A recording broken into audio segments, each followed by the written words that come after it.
progressive journalism, like, share, and subscribe to our YouTube channel. Don't forget to press the bell icon for latest updates.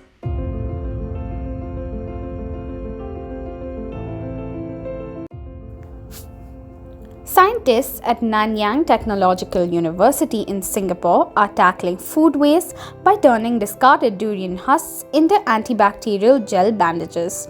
The process extracts cellulose powder from the fruit's husks after they are sliced and freeze-dried, then mixes it with glycerol. This mixture becomes soft hydrogel, which is then cut into band-aid strips.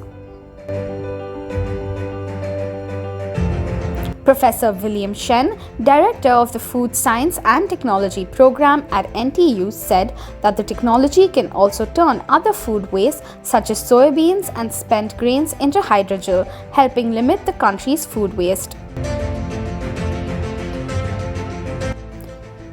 Compared to conventional bandages, the organohydrogel bandages are also able to keep wound areas cooler and moist, which can help accelerate healing. The researchers say using waste materials and yeast for the antimicrobial bandages is more cost-effective than the production of conventional bandages, whose antimicrobial properties come from more expensive metallic compounds like silver or copper ions.